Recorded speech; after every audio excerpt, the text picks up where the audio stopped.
This is the ESPN Aussie Hoops Hour podcast number 2 this week. This is your NBA season preview. Kane Pittman and Olgun with you. If you are listening to this first, make sure you go back if you're hoping to hear about NBL round 5 and looking ahead to NBL round 6. We had a conversation about Bryce Cotton and the injury and what that looks like for Perth. We detailed the Southeast Melbourne Phoenix coaching situation and is there problems in Tassie, Olgun. All your reporting coming to the fore. It was a nice chat. So if people are interested in the NBA, they should go check out the NBL as well. I agree. If you're an NBA fan listening to this and you're not tuned into the NBL, we don't say this just because ESPN is the broadcaster and because we're quite invested in the league and covering it. It is legitimately a high quality league. This isn't like the Premier League to the A League. There is the NBA and the NBL are close enough that you would thoroughly enjoy it. So if you haven't already, go watch the NBL. It's fine. Hey, cop that A-League. Olgun just with a little drive-by to get this podcast started. Hey, and by the way... Not that good. That's true. I do not watch it. But I heard someone I read someone on social media the other week said, they call this the ESPN Aussie Hoops Hour, and it's only 30 to 35 minutes. What's going on? So this week, to that one commenter, we appreciate you listening to the podcast. And this is the ESPN Aussie Hoops Hour, 2 podcasts equaling 1 hour. So we like it. And by the way, sometimes you throw in some ads and maybe we ramble on a little bit. So it extends out to an hour. It's fine. Okay, so for everyone at home, how the sausage is made, we were trying to come up with a new name for this show. And it's my immediate thought went to, if there is a chance that they somehow put this on television and they need 20 minutes of ad space, we go for roughly 40 minutes, 20 minutes of ads. That's an hour. The ESPN Aussie Hoops Hour. I'm thinking ahead. You got to dress like who you want to be, right? No, I like it, and don't want to look too far into the future, but stay tuned. So that's we'll see what happens here with this podcast. But we're here to talk NBA today. The season getting underway this week. Of course, we're to watch all the main games. On ESPN, your home for hoops. We've got pre-game shows with nothing but net. Ryan Brockhoff is going to be in studio. All the ESPN talent we have that come on and give us the latest news as well. So it's going to be a lot of fun. But we have got familiar faces in new places. And I just want to rattle off some of these names and then we'll get into these guys one by one. So Josh Giddey, he's in Chicago now. Olgun, that's going to be fascinating. Dyson Daniels goes to Atlanta. Josh Green goes to Charlotte. Joe Ingles in Minnesota and Patty Mills in Utah. So the old vets have found another new home there as well. Johnny Furphy comes into the league with the Indiana Pacers. You've got Jock Landale and Stevie Adams in Houston. Ben Simmons, of course, we'll talk about him. You got the boys in Portland with DeWalt Reith and Matisse Thybulle. And Dante Exum, unfortunately injured right now, but he's back in Dallas. They're a team that's looking to make another run to the NBA Finals. So you did a nice preview on espn.com.au. I highly recommend everyone goes there and checks it out in the written form. But where do you want to start here? Because this is big-time names and a big number of names. And that's before I mentioned the two-way guys with Jack McVay, Luke Travers, and also Dukas in OKC. I reckon we start with Giddy because we're recording this on a Tuesday morning. The extension deadline just passed, and Giddy did not get an extension with the Chicago Bulls. Yep. There were negotiations there. They did not come to an agreement. It sounds, as from what I understand, it was a mutual. Let's see how this season goes and revisit this once the season ends. Once the Bulls potentially have more cap space, the team will more than likely somehow get off Zach LaVine's contract, potentially off Vucevic's contract. So I know well, they've been trying to get off LaVine's contract since the dawn of time. Yes, but it didn't seem like they were going to come to an agreement on the number going into this deadline. And so Giddy goes into this season as the guy who was just traded for Alex Caruso. It's not necessarily a rental because after this season, he'll enter restricted free agency, so the Bulls have some rights there. But Giddy has been given the keys to this franchise. He's the floor general. He's the starting point guard. He's the guy who is supposed to connect all of the offensive talent around him. I think where the Bulls are in their development probably fits where Giddy is in his development more than the Thunder did with Giddy. And this is an opportunity for him to show the skill set that I think is where he thrives, which is the ball in his hands, being a lead guard and making guys around him better. There is no question that Giddy and the Giddy camp would be entering this season envisioning 30+ million at the end of this year if things go well. That would be the goal. There's no question about that. And we've heard these conversations have been ongoing, but I don't think it's a surprise to anyone that this didn't happen now. It didn't seem like that was going to be the case. This is a mess of a Bulls roster, though, Olgun. And if you go through and you just look at the guards, and this is why it's a fascinating situation. Do the Bulls actually have faith that Giddy can be their point guard of the future? Or are they just like, we got decent value for Alex Caruso? Because if you look at it, Lonzo Ball, who at this point I don't think we can expect is going to be a high minutes player on a nightly basis. He's not going to play back-to-backs. Great to see him back on the floor. But we'll see. But either way, he's a guard that we know can play. We already seen him knock down some three-point shots. So he's valuable even if it is in a smaller role. You've got Javon Carter. You've got Ayo Dosunmu. You've got Chris Duarte. You've got THT. You've got Zach LaVine that you mentioned. You've got Kobe White, who really broke out last season. You've got Dalen Terry as well. They've got so many damn guards on this roster that I think early on in the season, trying to work through and see who they are prioritizing first is going to be interesting. I hope it's Josh Giddey. I think it should be Josh Giddey. I think we saw at the Olympics, he's a completely different beast when he knows that the team trusts him, the team gives him confidence, and he is able to be put in the role that he can be maximized. So I think certainly, being here in America, I think there is a very different view to Josh Giddey that there is in Australia. I think in Australia, we tend to take the optimistic view. It doesn't feel like that's necessarily the case here, but I wasn't surprised that he played so well in the Olympics. And I said when the trade happened with you on the podcast, after the Olympics, there's going to be more Josh Giddey optimism. I think it's slowly turning, but I think people want to see it in the NBA, and he gets his chance in Chicago. Yeah, so while there is a logjam, obviously, in that roster when it comes to their guards, and I know a lot of that Bulls fan base really likes Ayo Dosunmu, and Kobe White's coming off a breakout season as well. You have to judge this Bulls team in the way they're thinking based on their behaviors. And them trading Alex Caruso for Josh Giddey was the sort of high risk, high reward move that they figured that they were going to make. And I think that tells us what they think about Josh Giddey, which is they're going to bring him in and he's going to be the guy who we put the ball in the hands of, right? I think that's very clear day one. What happens beyond that, we'll see. But like you said, Lonzo Ball is just not someone who you're going to make your lead guard, right? He's not a sustainable basketball player in the NBA these days. He can be a bit part bench player just by nature of the injury that he's coming off. But I think they're just putting faith in Josh Giddey, and they're not coming to an extension. That's a very good move for the Bulls, basically giving him this trial. And then he'll enter restricted free agency. So the Bulls will have a ton of rights when it comes to negotiating with Giddy. So they're in a really good situation where there's no real expectation that they're going to win games or win a ton of games as much as their fan base is going to want them to win a ton of games. That's just not how this team is built right now. They get an opportunity to watch what is a really solid, interesting, up-and-coming point guard in the NBA. If he turns out, then that's awesome. They have the opportunity to sign him to a large extension. If he doesn't, then they're trying to lose games anyway. So Giddy will be someone who I think will get a ton of opportunity early on, and I think he'll put up really, really good numbers on a below-average team. And I think that would be a win for both parties, I think. If he goes and does that, then the Bulls won't win a ton of games, which is what they're expected to do, and Giddy can hopefully put himself in a position where he can get the substantial extension that he's hoping for. So, disclaimer on this before I get into this point. A couple of weeks ago on Nothing But Net, I went on a Josh Giddey rant. But some of the stuff I said was just wrong. So let me just clarify that. So I was mentioning Josh Giddey and comparing him in age only, not skill set, not the ceiling of an NBA player, just age, to guys like Brandon Miller, the Thompson twins, Chet Holmgren. So Giddey is younger than Chet Holmgren. I said he was younger than Brandon Miller and the Thompson brothers. I was off by like 2 months there. So I messed that up. Either way, what a terrible journalist you are. Just fact check your stuff, bro. I was so pissed off because I checked this like 10 times on the day of the show, and I don't know whether I was got the months and the year wrong. The US messing me up. I don't know. Anyway, either way, I was wrong. So I messed that up. So I deleted that clip because I was wrong. I admitted, sorry, got that wrong. That was my fault because people were very upset about it. But my point about this was when you get to the trade, you say that the Bulls move on from Caruso, but if you're Chicago Bulls, who cares about Alex Caruso? He's the player that can help elevate your team to win a title, which is why for OKC it makes sense. OKC also has more assets than anyone in the history of the world. So they don't mind if they pass off Josh Giddey, who they know is talented, but he doesn't fit their timeline or their team right now. So they're okay to just trade Josh Giddey in a 1-for-1. But you would never see someone like Josh Giddey, who has just turned 22. So he's in the same age bracket as Brandon Miller and the Thompson brothers and Chet Holmgren, okay?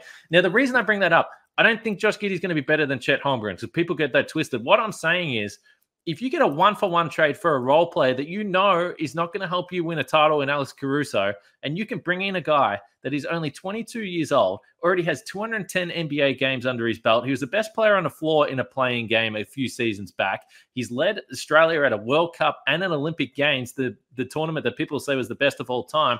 My point is, that is the lowest risk trade the Chicago Bulls could ever make, with a really, really high ceiling. Like, everyone looks at that because OKC is the team that's winning the title and says that, wow, what a great trade. I agree, that's fine. But if you're the Bulls, you've got to be thrilled that that is what you get back. Sure, you could get a first-round pick, but you get a number 6 overall pick from only 3 years ago that's still only 22, younger than some rookies coming into the league this year. And he's already proven he can play the league. Now you help him maximize his game. And sometimes I think people talk about Josh Giddey like he's 28 and he is what he is. He's 22 years old. If he doesn't develop any more than where he's already at, then something's gone seriously wrong. So, just purely on the value of the transaction, I love it for Chicago. This is what confused me about the reaction to it, because there was reporting that came out immediately after that trade happened that I think the Sacramento Kings offered, I think, their 10th overall pick or something around there for Alex Caruso, and people were like, why didn't we take that pick instead of Josh Giddey? Like, whoever that 10th pick was going to be, that person is not going to be as good as Josh Giddey is right now, and potentially in the future. It's a gamble, yeah. You never know. Who knows? Yeah. Well, like, Giddy is a draft. If he was in college, he would still be draft eligible. Yeah. And he is this level of player who has demonstrated a good amount in the NBA already. And like you said, he's very, very young. So we don't know what he's going to turn into. But there is reason to believe that he'll turn into a completely solid starting point guard in the NBA. And he's someone who can come into this team now and give you 17, 6 and 6 on any given night. He can go not average a triple-double, but he'll be on triple-double watch every night, just by nature of the skill set that he has. So whoever you're going to draft, the draft is such a volatile situation. And here you have a dude who is a 6 overall pick and who has demonstrated a decent amount in the NBA on a really good basketball team. I don't know why people were hesitant to jump on that train when you got to look at where this Bulls team is and where Giddy is. And I feel like it just matches perfectly. See what this guy is. If he turns out, awesome. If he doesn't turn out, what, Caruso was going to lead you to a championship? That was never going to happen, right? And I agree. I say high risk, high reward. Again, low risk, high reward is absolutely what this is. Because if you give Giddy a ton of opportunity and give him the ability to go out there and have a ton of usage, then there's a chance that you unleash and unveil a really solid starting point guard in the NBA that you have just got by trading a role player, right? This I think, I'm very curious how the season turns out. For Giddy's sake, hopefully we get to the end of the season and he's obviously someone who you're going to give a substantial extension to. But I think at the very least, we're going to watch him. He's going to put up numbers. This team is going to win half their games, maybe. And I think they'll be a lot of fun to watch. The idea of Giddy on the break with Zach LaVine filling the wings and Kobe White filling the wings, and then in the pick and roll with Vooch or Williams or any of these guys, this will be a fun team to watch. And I think Josh will be able to have fun with the group. I think if you ask Bulls fans if they're going to win half their games this year, they would probably say no. But, this is and by the way, hopefully I explained myself a little better than I did on TV a few weeks ago. I think you did. But it's just passionate about the situation. And it's been fascinating because I do like the transaction side of the game and trying to extract value. And I just think this was such a unique situation for the Bulls to potentially get this incredible deal for really something that, it doesn't matter to your franchise. Not going to help them. Caruso was just not going to help them going forward. It just didn't matter. So, no guarantee this works out for Chicago, but I love the trade for them. But it's interesting because these Australian guys in the league, there are so many of them that are in these situations where the teams are not supposed to be good. So do you want to talk about Ben Simmons? Do you want to talk about Josh Green? Do you want to talk about Dyson Daniels? Because it feels like different situations, very different, particularly with Ben Simmons, but they are in positions, if they grab hold of the opportunity where they can play, they can make an impact, and it's probably certainly more for Daniels and Josh Green as the younger of this trio. Let's go Josh Green. We'll hit Ben Simmons in a bit, but Josh Green is interesting because there are similarities between, I think very distinct similarities between his situation and Giddy's situation, which is he's on a team that almost immediately, Giddy took a few seasons, but these teams were then expected to win. And so these guys were then forced to basically just become hermits in the little pigeonhole of what they are as a basketball player. So Giddy was asked to do 2 or 3 things that weren't necessarily the height of his skill set. And Josh Green was a similar situation where he was on this Dallas Mavericks team that had Luka Doncic that eventually got Kyrie Irving. So he was forced to just be this guy who ran corner to corner, hit corner threes in the 3 attempts that he got a game, play really solid D, and that's it. And for a player, obviously the opportunity to be on a winning team and to help a team win basketball games is very, very cool, and I think helps him when it comes to maturity. We forget he's still only 23 years old, so 23, 24. So he's still super young, but it does stunt your development to an extent. And so the opportunity for like Giddy going to Chicago, for Josh Green to go to Charlotte, be on a team where I think he'll get not just a ton of minutes because he got enough minutes in Dallas, but I think he'll get usage. I think he'll get different sorts of minutes, different sorts of opportunities to expand his game. Whatever the ceiling of Josh Green is as a basketball player, we were never going to realize that in Dallas, just by nature of the role he was expected to play. I think he starts in Charlotte. If not, I think he comes off the bench and plays substantial minutes. And I think he'll have an opportunity to expand his game a bit. And I think we'll see a Josh Green that we haven't seen before, maybe closer to the one we saw at Arizona, even the one at IMG Academy before that. I think we'll get an opportunity to see him really do some other things on the floor outside of just shooting corner threes and playing point of attack defense. So the big difference between Josh Green and Josh Giddey, as you referenced, and it's not a bad comparison. The only thing I would say is that, Giddey, we have seen do it at the NBA. So there is a question with Josh Green. Is he actually a guy that can do more? And it's funny because we had a conversation going back a couple of years ago. Josh Green was in Australia at the time. And I asked him, this was before he signed his extension, the $40 million deal. And I asked him about someone like Dorian Finney-Smith, who has been that guy in the league that defends and can shoot the three. And if you can do those 2 things, you are someone that's going to get paid. You're not going to get paid the money that we think Josh Giddey will get paid, but you will live a very nice life. And you're out there to shoot threes. He did that on a team that went to the NBA Finals, and he played important minutes. And he struggled, I would say, offensively. Didn't have a big impact scoring-wise in the postseason, though he did have 14 points in the last game of the NBA Finals. But now he does go to a team where they're not going to be good, but there's a new coaching staff there, and they're all guys that have been big in development over the years. And Charles Lee has been someone that was with Milwaukee Bucks on those great teams, and he was with the Boston Celtics on those great teams. So I actually think there is reason to be optimistic about what Charlotte could be in 3 or 4 years. But is Josh Green a guy that is going to sign those deals for the rest of he'll be in the NBA for a long time because he brings exactly the attributes every team is looking for, and honestly, every contender is looking for. But is he more than that? We're going to find out that this year. And I would have to imagine that he comes into this season motivated and wants to prove a point. Not only that he can do more than that, but that's also not ignore the Olympics. It was bad, and he got benched in the Olympics. And all the reports and all the suggestions are that he was really tired. He was really worn down. He did go on that NBA Finals run with the Mavericks, and then basically went straight to the Olympics and was in Australia and then traveling all over the world. So it's understandable, but certainly coming into those Olympic Games, we pegged him as a really key player for the Boomers if they were going to have success. And he got benched. It wasn't a good tournament, and I think that took everyone by surprise. Yeah, so you mentioned sort of like the idea of Josh Green, and that's the difference between him and Giddy, where Giddy has demonstrated it, whereas Green is always he's been the idea of that player. And it was the player that we thought we'd get at the Boomers, that where he'd get a slightly more expanded offensive opportunity. And we'll see a bit more of that, maybe some creation off the dribble, maybe exploring the mid-range game a little bit. Now, it's not saying that he's going to have complete free reign in Charlotte, but I think the opportunity is way better there than it is in Dallas. You got LaMelo. LaMelo is going to get 30 shots tonight, so we're going to keep that in mind. He will. The difference is, and we're assuming LaMelo plays every game, which I don't think he will. That's true. He never does. But I think that the difference is the expectation of winning. And that's the thing that I think hurts a lot of people, where as soon as a team is expected to win, your leash becomes so short. Mm-hmm. And that's what happens with Josh Green in Dallas, where one turnover and you're out the game because we've got someone else coming in for you, whether that's Dante Exum coming in for you, whether it's Dorian Finney-Smith coming in, whether it's Tim Hardaway Jr., whomever, right? You're just not going to get the opportunity to make mistakes. And it's the thing that I always say when it comes to these guys, where if you're going to explore whatever your ceiling is, whatever your potential is, and for Josh Green, there's a chance that his potential, his ceiling, may just be what he is, a 3-and-D guy. But he never would have had an opportunity to realize it. Now that he can go and make mistakes, figure out what he's good at, what he's not good at, I think this is the best chance we have to see the if the idea of Josh Green could ever come to fruition.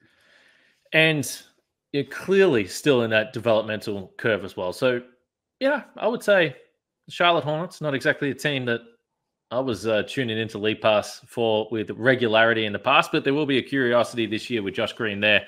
I'm going to go straight to Dyson Daniels now because, if we tie in a guy like Matisse Thybulle who did not make the Olympics, and I know people are still have varying emotions about Matisse Thybulle not being there in Paris, but quite clearly for Australian basketball, quite clearly for Dyson Daniels, that was the passing to him to say, hey, you're our number one defender. You're going to start on this team. And we don't want you just to defend. You can be an option on offense as well. I thought, obviously, Giddy was great at the Olympics, but Dyson Daniels was the most impressive overall because he really stepped into the key role on the brighter stage against the best players. He was defending all of the best guys on the opposition. And I just thought he was awesome. And he now goes to an Atlanta team that I don't really have any clue what they're going to be like this year. I think the East still drops off really quickly after probably the top 6 or 7 teams there. So they're probably a playing team, I would guess. But Dyson should start. And I don't think it would be a surprise at all based on what we saw in the Pelicans in his short minutes before. I think he got squeezed probably more for offensive reasons. They had a lot of guys that play those guard wing positions. I don't think it would be a surprise at all. If he plays 30 minutes a game this year, if he's on an all defensive team at the end of the season, it wouldn't surprise me. He's that good. The Olympics was a really good example of what Dyson Daniels looks like playing substantial minutes next to a dominant ball carrier. And I think he really excelled. Obviously, the defensive side, we know what he is, right? Both at the point of attack, as just a general wing defender, as a help guy. Dyson Daniels is an elite, high level defensive player. I think he's one of the best defensive players in the NBA. Give him the opportunity. I think he'll show that. But offensively, we saw his game expand a little bit over the Olympics, whether it's the shot, whether it's him as a cutter, him as like a secondary ball handler as well, a secondary creator. I think we're going to see a lot of glimpses of that. And I agree with you. I don't know what the Hawks are supposed to be. They're not going to win a ton of games. They're also not going to lose a ton of games because they have the skeleton of a reasonable team. Yeah. But I think they'll be right around the play-in mix or maybe slightly below it. I don't know. But like Trae Young is a really cool basketball player, and I think will open up a lot for Dyson Daniels as a cutter and getting the sort of the secondary creation of the gravity that Trae Young has. But I think there are no other players on this Hawks roster like Dyson Daniels when it comes to what he can do defensively. So I think he really fills that need for them. They absolutely need someone with that skill set next to Trae Young because you need someone who can do that because Trae Young is a net negative defender on the floor. So I think, again, like the other two guys we spoke about, the opportunity will be there. This guy was traded, but this is absolutely a blessing in disguise for him, where I think just the opportunity is just going to be awesome for him. And again, he wouldn't have realized that ceiling and that potential in New Orleans. It just wasn't going to happen. The minutes just weren't going to be there. The opportunity wasn't going to be there. I think it will be there in Atlanta. Yeah, I'm really excited for what Dyson can do with an expanded opportunity and just having the confidence knowing that night in, night out, he's going to be playing each night and he won't necessarily get taken off the floor for missing a couple threes in a row for someone else to come into the rotation. So I'm excited for Dyson. He was so much fun at the Olympics. Now, I don't know if excited is the word I would describe about Ben Simmons. Curious might be excited. Get excited, bro. Curious might be the better word here. So the Brooklyn Nets, another team that project to be pretty stinky this year, and that might be by design. And I don't think that would be the worst decision for that team, certainly as they put this roster together. So yeah, Ben Simmons is 28 years old now, and it is no matter how you feel about it, it's a real shame that we've missed a bunch of those prime years. And if you go back to 2020, this is when he was an all-defense first team, all-NBA third team. He was an all-star, obviously, fourth in Defensive Player of the Year, a legit star in the league. And over the last 2 seasons or last 3 seasons, he's played a total of 57 games. And, you know, the stat and the indicator that I'm looking at here, and keep in mind, Ben Simmons entering the last year of that contract he had, so he's owed another $40 million this year, and then who knows what happens next year. I can't really see a team giving him big money for an extended period of time, no matter what happens this year. But we will find out if Ben Simmons is going to be able to, from a health standpoint, be able to play. The only number I'm looking at, that 2020 year, he averaged 5.2 free throw attempts per game. He was aggressive. He was physical. over those 57 games he's played in the last 2 years, only 1.2. So it's dropped from over 5 free throw attempts to 1 per game. He just didn't want contact. And people will say he didn't want to get to the free throw line because of the mental stuff. I don't know. We can't judge that. But physically, no matter what you think, you can tell that this guy is getting up and down the floor like an old man. And back injuries are debilitating. I hope that he can play this year. I hope he plays well.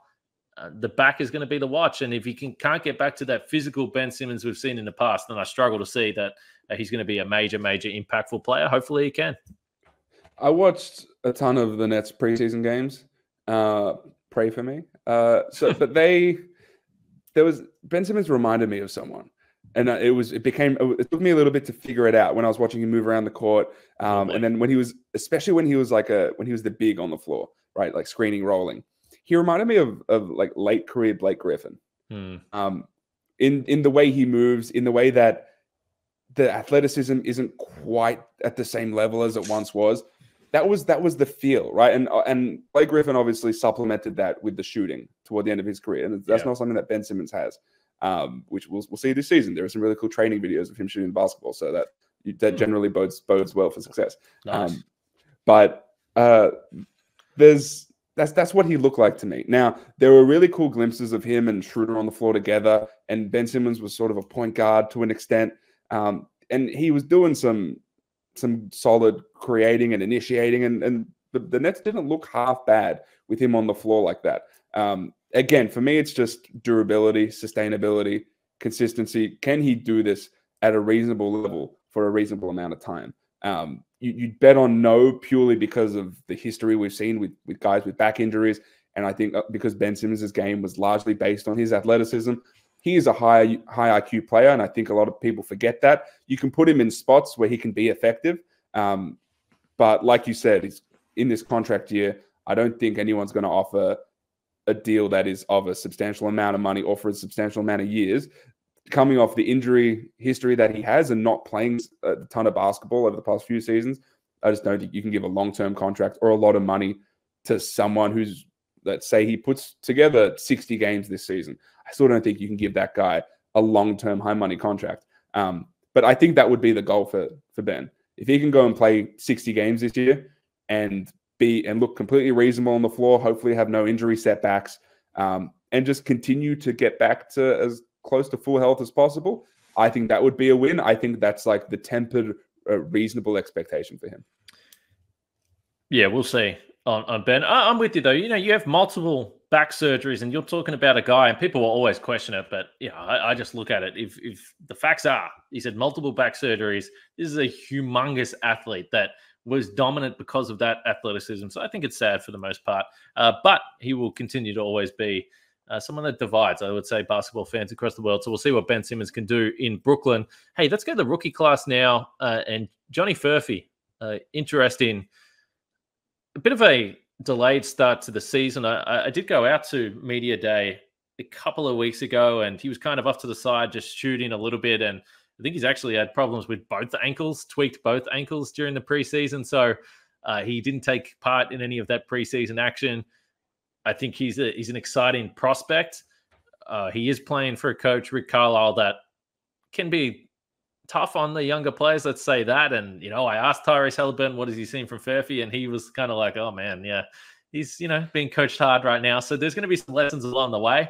This is also just a Pacers team that is trying to win. And they are stacked at that sort of wing rotation with athletic guys that will fill those roles, and even players like Jarris Walker, who probably expects to play more minutes this year. Neesmith was someone that was good in the postseason. So I think it's going to be hard for him to play, major minutes or consistent minutes this year, but an intriguing prospect. And overall, I think a cool place to be in Indiana, a team on the rise with a young roster. Yeah, I think on one hand, I think Rick Carlisle has gone a little bit better at trusting some of his young guys. We saw that last season. Like Ben Shepherd played like legitimate minutes. But like you said, like the logjam of minutes in that wing spot is just I don't see the opportunity or the crack for Johnny Furphy to really get his foot in that rotation.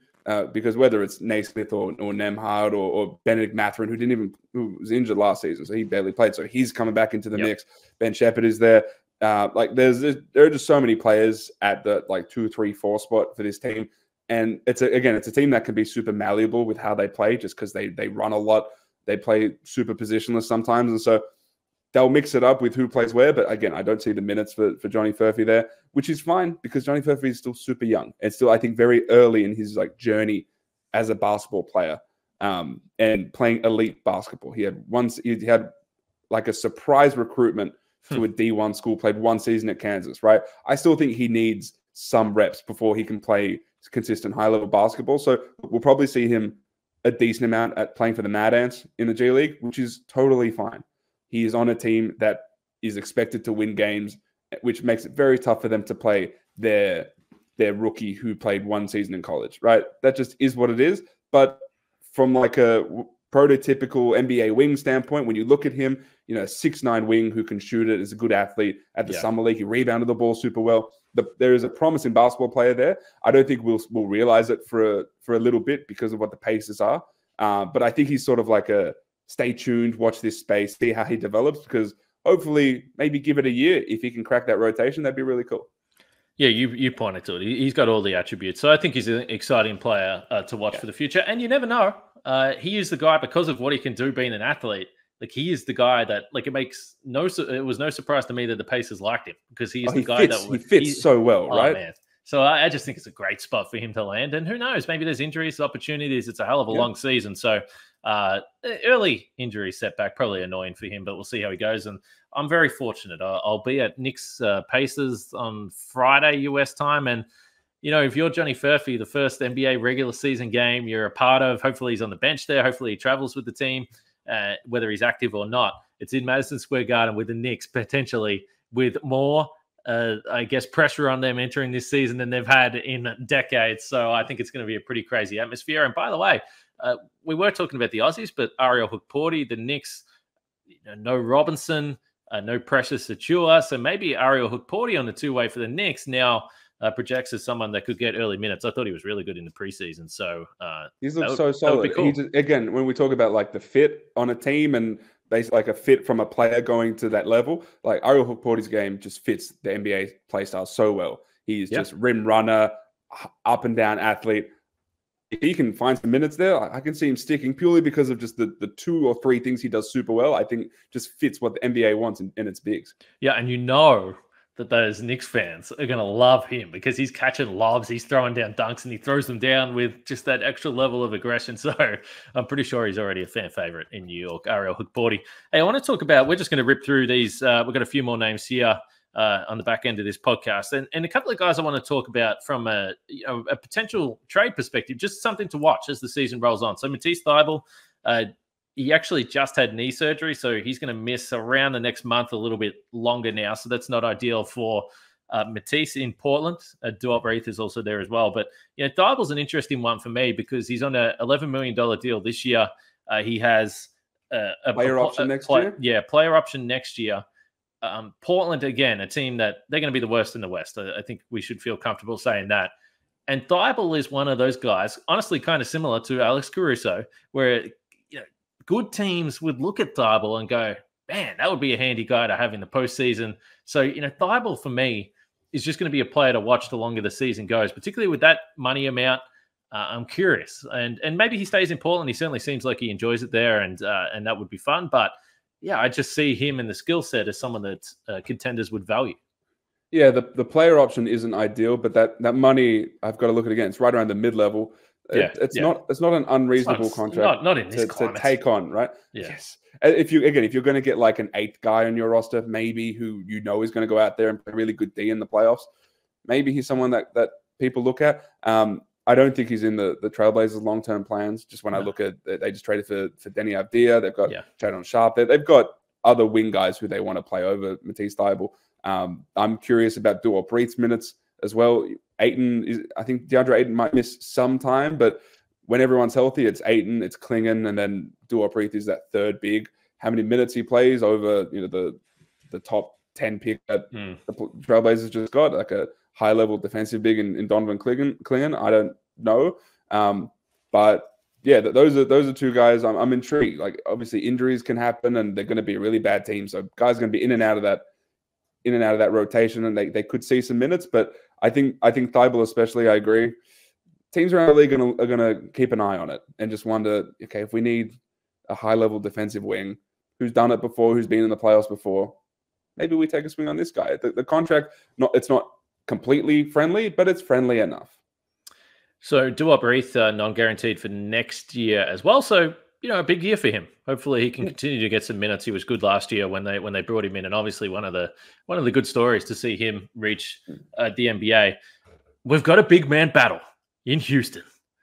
Jock Landale versus Steven Adams, Australia versus New Zealand. And it's interesting because when Steven Adams was acquired by the Rockets, I spoke to a few people, and the general consensus was, they're just going to trade him because of the need. Steven Adams, surprisingly, still only 30 years old. It feels like he's been in the league for ages. But, I look at this, and the Rockets just extended Alperen Şengün just a few hours ago before we recorded this. He's clearly the five of the future. We saw in the back end of last year, Jock Landale finally get healthy, finally get in a good space. And he really, yet again, proved that he is a very reliable, solid big that runs the floor, crashes the offensive glass, was even able to knock down some threes in the back end of that season as well.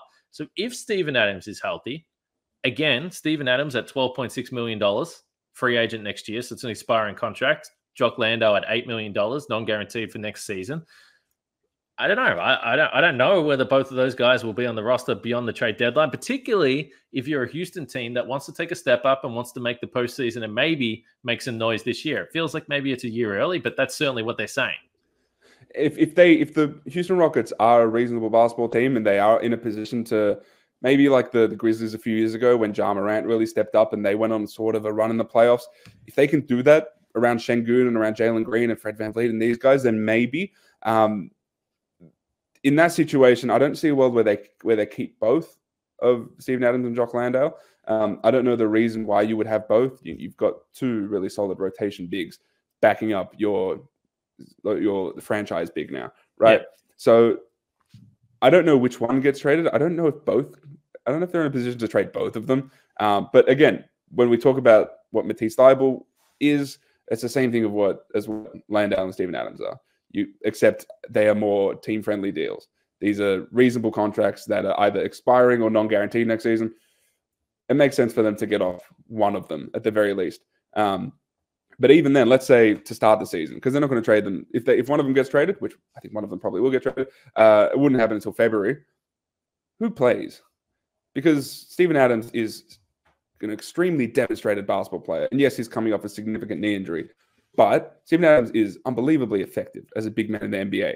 Jock Landale showed post All-Star break last season that he's also an effective big man in the NBA. He can help your team win basketball games. He will do all the dirty work, all the little things. Is one of those guys just going to get completely squeezed out of the rotation just by nature of Şengün probably playing 30 minutes, and then Adams and Landale they're very limited positionally. They can only play the five. So does one of those guys get squeezed out, and which one is it?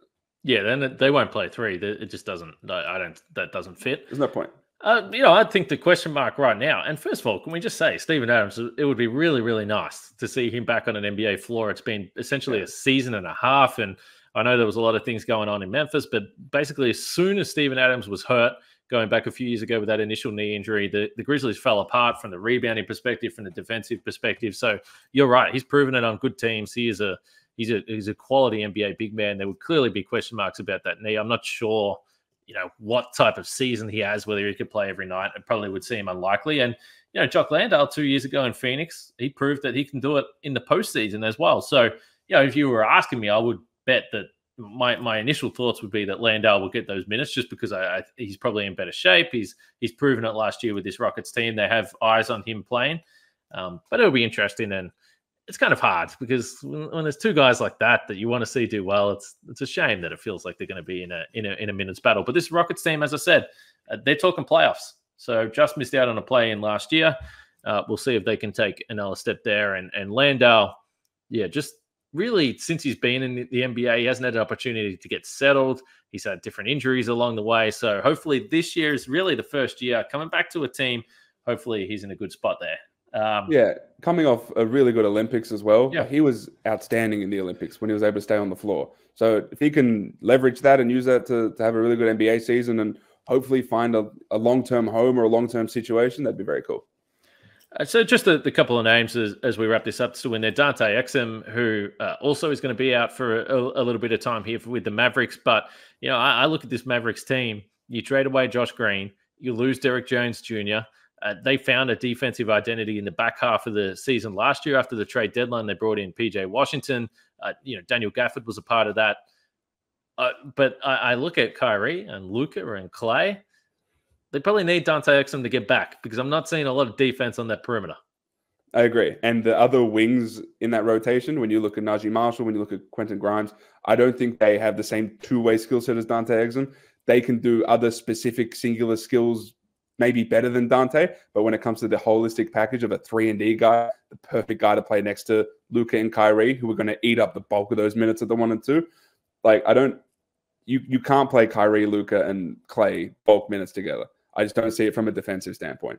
So I think Dante Exum is the ultimate sort of stopgap when it comes to throwing someone in there who can hit the three ball at a high level, especially off the catch, guard really, really well when he gets healthy. And I think there's trust in him. I think they know that even when he gets healthy, they can right away put him on the floor and he can be effective for them, be the perfect complementary guy to Luka and Kyrie. And it's a contract year for him as well. So hopefully he gets healthy, shows a little bit, and is able to put together a long-term contract and hopefully stick. Yeah, he had some great moments last year and some important roles there. And, obviously Klay Thompson, previously an elite defender, but probably not the same as he was 6 years ago before all those injuries. So Dallas, again, a team that they want to make the NBA Finals.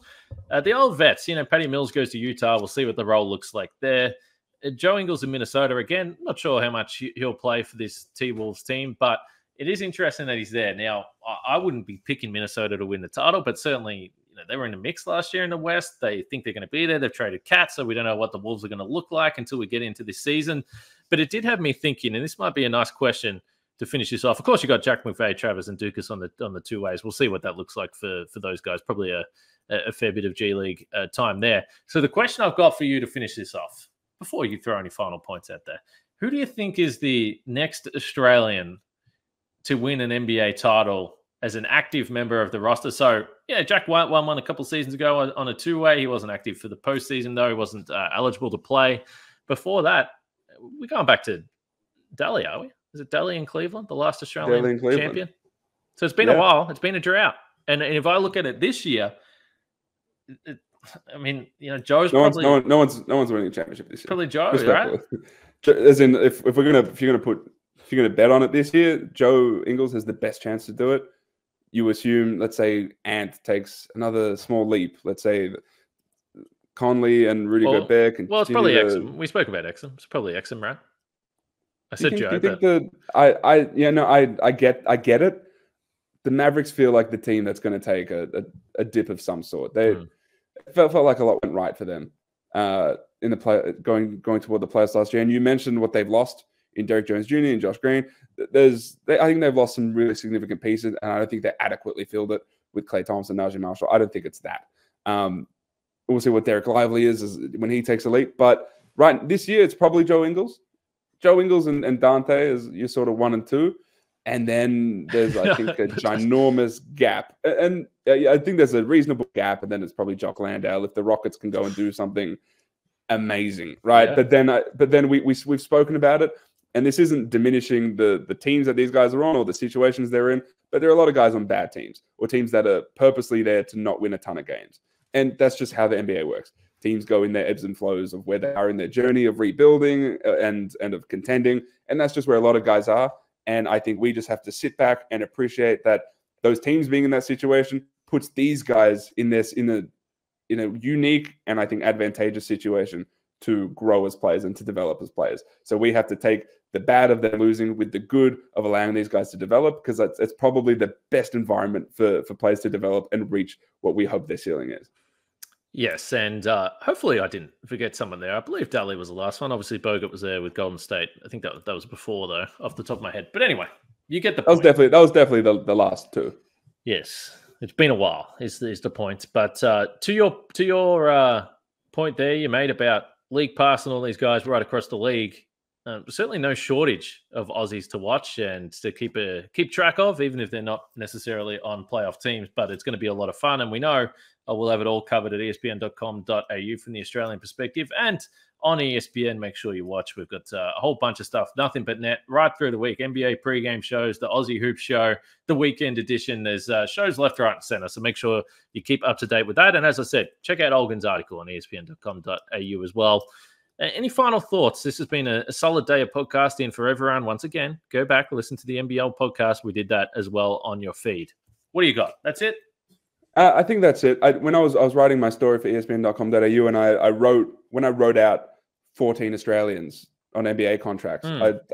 I don't know how to really go back, and I think that's the most that has ever been contracted. Obviously, I'm including the 3 two-way guys. Yeah, two-way helps for sure. Yeah, but even then, like 11 Australians on main NBA rosters, that would be up there as, if not the most, up there around the most. But yeah, 14 Australians, which we're including two ways. That's a lot of Australians and 1 Kiwi, Stephen Adams, 15 people from this region of the world on NBA rosters. That's very impressive. And like when you take the other step back and you realize like the population of these places and how good the basketball development is in these places, I think that's very cool to see so many guys go over there and be part of that league. No question. Australia and New Zealand continue to bat above their average in world sport. There's no doubt about that. And you didn't even mention Boomer's Kyrie Irving in that total as well in that article. All right, on that note, we'll leave it there. This is the ESPN Aussie Hoops Hour podcast. Don't trigger me. That is a topic for another day. My goodness. Kane Pittman, Olgun Ulich. Hope you enjoyed both shows this week. Enjoy the hoops this week. The NBA's back. We'll see you next week.